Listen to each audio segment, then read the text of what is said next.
Hello. Today I'll be talking about the structure of bacteria as well as the structure of the gram-negative and gram-positive cell wall. So to start off, let's look at what's inside of the bacterial cell. So if we're looking at this big blue mass here, so this is the main section of DNA in the cell. So just like how humans have chromosomes, bacteria have the nucleoid, which is what this region of the cell is called. It's just a giant mass of DNA, and it's not well organized like how we have histones, and then we have chromosomes, and then we have all of these, we have supercoiling, we have all these different organizational levels. Bacteria don't have that. It's kind of just one giant mass of DNA. They also have another piece of DNA called plasmids. So these are just little pieces of transferable DNA that travel through these little red things called pili, and kind of transfer different bits of DNA that could be beneficial to the bacteria to different cells. So if we're looking at the R1 plasmid, for example, the R1 plasmid holds a lot of antibiotic resistance genes that could be really helpful to the bacteria in surviving in very antibiotic-rich environments like hospitals, sometimes in our body for taking an antibiotic, labs, stuff like that. And then this little red thing here, so this is a ribosome. Bacteria have a similar central dogma to how humans have, so it goes from DNA to mRNA, then to protein. But the only thing with bacteria is that it's not super organized like how we have it. Like, oh, mRNA can't leave the nucleus. There's nothing like that in bacteria. It's all kind of meshed up into one continuous and very unorganized process, but it's still very efficient. And then there's also these little blue projections. So these are called fimbriae, spelled Fimbriae.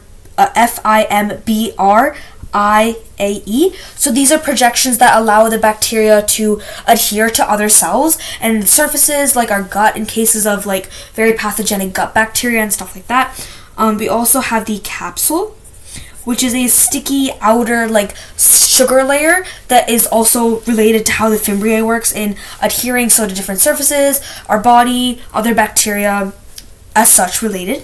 The bacteria has a cell wall. It also has a cell membrane inside of this as well. So it has a cell wall and a cell membrane, or as a plasma membrane. You can also look at it like that in case you're thinking of the lipid bilayer.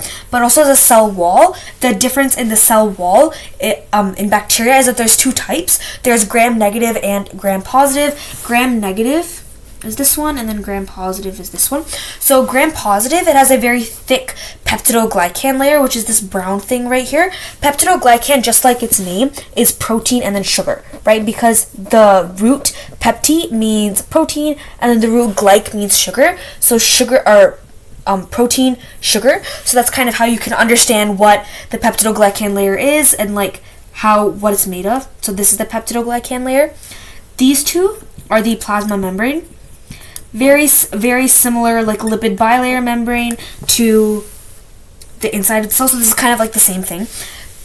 And then the difference with gram-negative bacteria is that you have this little blue thing. So this is called LPS. This is called lipopolysaccharide, and just like its name, it's fat, so lipo, polysaccharide, which is sugar. So lipopolysaccharide, and in some bacteria like tuberculosis, lipopolysaccharide is really integral to how pathogenic it is. So it can be important, it can't be, but most of the time it contributes to how infectious the bacteria is.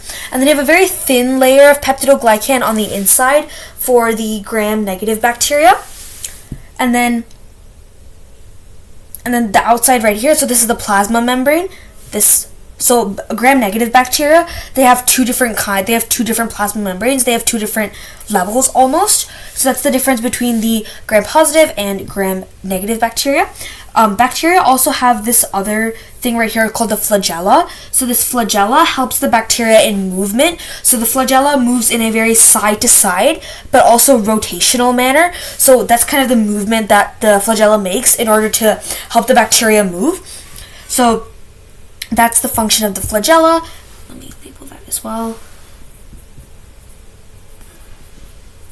And then the flagella also have a very complicated motor protein complex inside and outside of the cell. This is a very complex protein complex that you'll learn more about if you choose to pursue microbiology, but it's just a very integral. It's the protein complex determines how and what kind of movement the flagella makes. So yeah, that's kind of the structure and function of this bacterial cell.